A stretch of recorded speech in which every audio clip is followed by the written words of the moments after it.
क्या बिहार में इंडिया गठबंधन संकट में है? क्या आगामी बिहार विधानसभा चुनाव में कांग्रेस और आरजेडी अलग अलग चुनाव लड़ेंगे? क्या राहुल गांधी और तेजस्वी यादव के बीच सब कुछ ठीक नहीं चल रहा है?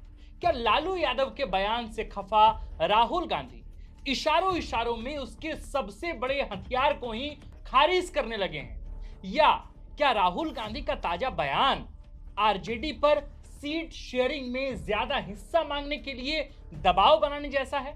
क्या दिल्ली में अलग थलग पड़ चुकी कांग्रेस पार्टी बिहार में अकेले दम पर चुनाव लड़ने की तैयारी में है? यह सवाल इसलिए उठ रहे हैं क्योंकि एक ही पटरी पर चलते हुए भी कांग्रेस और आरजेडी की ट्रेन दो अलग अलग मंजिल की ओर दौड़ती नजर आ रही है। क्या बिहार में कोई ऐसी सियासी खिचड़ी पकने लगी है कि जिसकी गंध बयानों के जरिए महसूस की जा सकती है? क्या बिहार में इंडिया गठबंधन में घटक दलों के बीच असहमति की ऐसी आग लगी है जिसकी तपन उनके नेताओं के विरोधाभासी बयानों में महसूस की जा सकती है? क्या है राहुल गांधी का वो बयान जिसने बिहार की सियासत में हलचल मचा रखा है?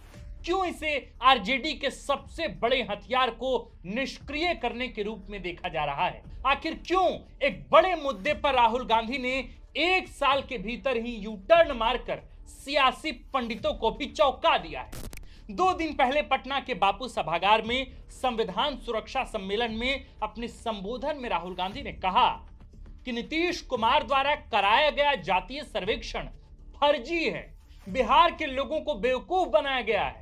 राहुल गांधी ने कहा कि कांग्रेस पार्टी बिहार में सही तरीके से जातीय सर्वेक्षण कराएगी। राहुल गांधी के इस बयान से तूफान मचा है भाई साहब। क्यों? दरअसल इंडिया गठबंधन में उसकी सहयोगी आरजेडी जनवरी 2024 से अब तक बिहार में जातीय जनगणना को अपनी सबसे बड़ी उपलब्धि बताती रही। तेजस्वी यादव भी इस वक्त आभार यात्रा के दौरान हर मंच पर यह श्रेय लेने से नहीं चूकते कि बिहार की पूर्ववर्ती नीतीश सरकार में जब आरजेडी भागीदार थी तो कैसे मुख्यमंत्री पर दबाव डालकर जातिगत जनगणना कराई गई। तेजस्वी यादव कहते हैं कि हमने सरकार में रहते न केवल विकास किया बल्कि जातीय आधारित जनगणना भी कराई। इससे पिछड़ी, दलित और अल्पसंख्यकों की स्थिति का स्पष्ट आकलन किया जा सका। हमने आरक्षण की सीमा भी बढ़ाई है। अब राहुल गांधी ने इसे जनगणना को ही, इस पूरे जातीय सर्वेक्षण को ही फर्जी करार दे दिया है।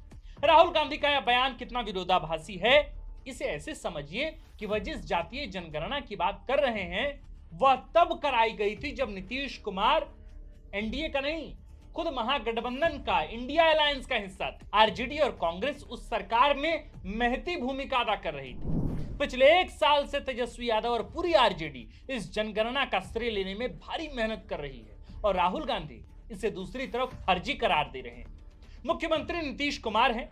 सामने से देखें तो लगेगा कि राहुल गांधी ने मुख्यमंत्री नीतीश कुमार की आलोचना की, लेकिन जातीय जनगणना के श्रेय का तमगा तो तेजस्वी यादव लटकाए घूम रहे हैं। फिर आलोचना किसकी है? सियासी पंडित कहते हैं कि राहुल गांधी की निगाहें कहीं और हैं और निशाना कहीं और। वह नीतीश कुमार के कंधे पर बंदूक रखकर आरजेडी पर निशाना लगा रहे हैं। लेकिन क्यों? सवाल है क्यों? गठबंधन के 2 घटक दलों में ऐसी मिसअंडरस्टैंडिंग कैसे? चलिए आज इसी को डिकोड करते हैं। नवंबर दिसंबर 2024 में इंडिया गठबंधन के नेतृत्व को लेकर विमर्श शुरू हुआ था। पश्चिम बंगाल की मुख्यमंत्री ममता बनर्जी ने कोलकाता में एक निजी समाचार चैनल को दिए इंटरव्यू में इंडिया ब्लॉक का नेतृत्व करने की इच्छा व्यक्त की थी। उनकी इच्छा को एनसीपी प्रमुख शरद पवार, शिवसेना उद्धव ठाकरे वाली गुट, समाजवादी पार्टी और द्रमुक का समर्थन मिला था। इसी बीच 10 दिसंबर को आरजेडी सुप्रीमो लालू प्रसाद यादव ने भी कहा कि ममता बनर्जी को इंडिया गठबंधन का नेतृत्व करना चाहिए, वह इसके लिए योग्य हैं। उन्होंने कहा था कि इस पर कांग्रेस पार्टी का क्या विचार है उससे फर्क नहीं पड़ता। ऐसे में कुछ विचार तेजस्वी यादव ने भी प्रकट किए थे। तेजस्वी ने कहा था कि ममता बनर्जी को इंडिया ब्लॉक का नेतृत्व सौंपने पर सभी दलों के बीच आम सहमति बनानी चाहिए। सियासी पंडितों को लगता है कि 2 दिन पहले पटना के बापू सभागार में राहुल गांधी का जातीय जनगणना को फर्जी बताना लालू यादव और तेजस्वी यादव के 2 महीने पुराने बयान का जवाब। राहुल गांधी ने या तो नाराजगी प्रकट करने के इरादे से या फिर सीट शेयरिंग में दबाव बनाने के उद्देश्य से आरजेडी से उसका गुरूर ही छीन लेने का प्रयास किया है। यह दिलचस्प एक और वजह से भी है, इसको भी समझने की जरूरत है। दरअसल राहुल गांधी जिस जातीय सर्वेक्षण को फर्जी बता रहे हैं, पिछले साल उसका ही श्रेय लेने में जुटे थे वे। यह तब की बात है जब नीतीश कुमार महागठबंधन सरकार के मुख्यमंत्री हुआ करते थे। तब पटना के दौरे पर आए राहुल गांधी ने कहा था कि हमने नीतीश जी को साफ कह दिया था कि आपको बिहार में जातीय जनगणना करानी होगी। राहुल गांधी ने आरजेडी को भी इसका श्रेय दिया था, कहा था कि दूसरी ओर से आरजेडी ने भी दबाव बनाया। उन्होंने कहा था कि कांग्रेस ने भी इसमें प्रभावी भूमिका निभाई। अब जिस जातीय जनगणना का श्रेय राहुल गांधी ने खुद ही आरजेडी को दिया था, जिस जातीय सर्वेक्षण के पीछे कांग्रेस की प्रभावी भूमिका बताई थी, अब उसे ही फर्जी बताएंगे तो बात के मतलब निकाले ही जाएंगे। सियासी पंडितों को लगता है कि राहुल गांधी ने अपने ताजा बयान से आरजेडी के कैंपेन को कमजोर करने की कोशिश की, आरजेडी पर दबाव बनाने का भरसक प्रयास किया है। जाहिर है कि राहुल गांधी द्वारा सर्वे को फर्जी बताए जाने के बाद आरजेडी को नए सिरे से जनता को समझाना होगा। रही भाजपा या नीतीश कुमार की बात, वे तो इस जातीय जनगणना को वैसे ही दायां बायां जवाब देते आए हैं। गौरतलब है कि जब नीतीश कुमार महागठबंधन सरकार में मुख्यमंत्री थे तो कांग्रेस और आरजेडी में जातीय सर्वेक्षण का क्रेडिट लेने की होड़ सी मची थी, और अब जबकि वह एनडीए का हिस्सा हैं तो राहुल गांधी ने सर्वेक्षण को फर्जी बता दिया है। न केवल फर्जी बताया बल्कि यह भी कह दिया कि कांग्रेस ये सर्वेक्षण कराकर ही दम लेगी, माने दोबारा एक सर्वेक्षण होगा। राहुल गांधी का यह बयान आरजेडी के लिए निश्चित रूप से आघात जैसा है। आरजेडी धर्म संकट में है कि क्या करें क्या ना करें। राहुल गांधी के बयान को बचकाना बताकर खारिज कर दें या उसका बचाव करें। दरअसल इस बयान से पहले राहुल गांधी ने लालू यादव के पूरे परिवार के साथ दही चूड़ा पार्टी में शिरकत की थी, हंस मुस्कुराकर गले भी मिले थे। आरजेडी के लिए राहुल गांधी का बयान मुश्किल में डालने वाला इसलिए भी है क्योंकि आभार यात्रा के दौरान तेजस्वी यादव ने तमाम घोषणाएं इसी जातीय सर्वेक्षण के हवाले से ही की है। राहुल गांधी के बयान के तो कई मायने निकलते हैं दोस्तों। वैसे भी दिल्ली में कांग्रेस अलग थलग पड़ चुकी है। अरविंद केजरीवाल की आपको सपा और टीएमसी का खुला समर्थन हासिल है। इधर बिहार में आरजेडी के साथ खटपट के संकेत मिलने लगे। राहुल गांधी जातीय सर्वेक्षण को फर्जी बताकर अपने लिए ज्यादा फायदा चाहते हैं या आरजेडी का भीषण नुकसान, यह भी भविष्य के गर्भ में छिपा है। वैसे भी जातीय सर्वेक्षण ही एकमात्र मामला नहीं है। पिछले दिनों तेजस्वी यादव ने बिहार में माई बहन योजना लाने का वादा किया था। जैसे झारखंड में चल रहा है मैया सम्मान योजना, जैसे दिल्ली में अरविंद केजरीवाल ने कहा है कि वहां महिला सम्मान योजना हम देंगे, उसी तरह बिहार में भी वादा तेजस्वी यादव ने कहा था कि महिलाओं को प्रतिमाह 2500 रुपए देंगे। जब गठबंधन में सहयोगी कांग्रेस से इस बाबत सवाल किया तो उनके प्रदेश अध्यक्ष ने कह दिया कि तेजस्वी यादव जी ने घोषणा की है तो वही बताएंगे कि पैसा कैसे आएगा। बयान से जाहिर है कि दोनों दलों में तालमेल का अभाव है।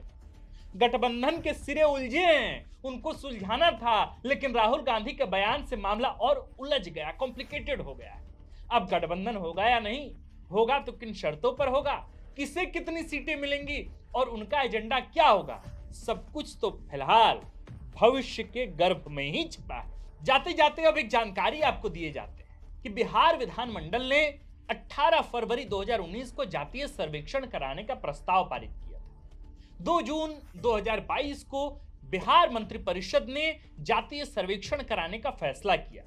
7 जनवरी 2023 से 31 जनवरी 2023 तक मकानों का नंबरीकरण किया गया। व्यक्तियों की जनगणना का काम 15 अप्रैल 2023 को शुरू किया गया। 2 अक्टूबर 2023 को रिपोर्ट जारी किया गया था। ये पूरी जानकारी जातीय सर्वेक्षण को लेकर थी जो हमने आपको बताई। अब मेरे प्रिय साथियों, दर्शकों, जाने से पहले महज 2 टूक बात ये कि देश के किन्हीं इलाकों में चुनाव क्यों ना हो, पर जब बिहार में चुनाव की बारी आती है तो कास्ट पॉलिटिक्स को ही बिहार के सियासत का यथार्थ घोषित कर दिया जाता है। अब मसला ऐसा है और मुद्दा यह है कि इन दिनों बिहार में कास्ट पॉलिटिक्स की चर्चा तो है ही, लेकिन जातीय जनगणना की भी चर्चा उतनी ही। अब सबके अपने अपने स्टैंड हैं। राहुल गांधी के अपने स्टैंड हैं, इसको लेकर तेजस्वी यादव के अपने स्टैंड हैं, नीतीश कुमार के और बीजेपी के भी अपने अपने स्टैंड हैं। लेकिन इन सब के बीच राहुल गांधी का स्टैंड जो है वो ज्यादा चर्चा में है, जब उन्होंने पूरी प्रक्रिया को, जातीय जनगणना की पूरी प्रक्रिया को ही फर्जी बता दिया है। अब यहां से कयास ये लगने शुरू हुए हैं कि जब स्टैंड अलग अलग है, कहीं ऐसा तो नहीं है कि आने वाले विधानसभा चुनाव में ये पार्टियां अपने रास्ते अलग कर ले, आरजेडी अलग चुनाव लड़ ले, कांग्रेस अलग चुनाव लड़ ले। और अगर ऐसा होता है तो फायदा किसको होगा? तो हम चाहते हैं कि इसका जवाब आप ही दर्शक दें। बिहार के दर्शक इस बात का जवाब दें अपने आकलन से, अपने परमुटेशन एंड कॉम्बिनेशन से, कि आपको क्या लगता है इस बार की स्थितियां क्या होंगी? क्या आरजेडी और कांग्रेस दोनों एक साथ सहज नहीं रह पा रहे हैं, या उनके बयानों में तालमेल नहीं है, या आपको लगता है कि जो तारतम्यता दिखनी चाहिए एक साथ एक अलायंस में, वो तारतम्यता पार्टियों के बीच जो है वो टूटती नजर आ रही है?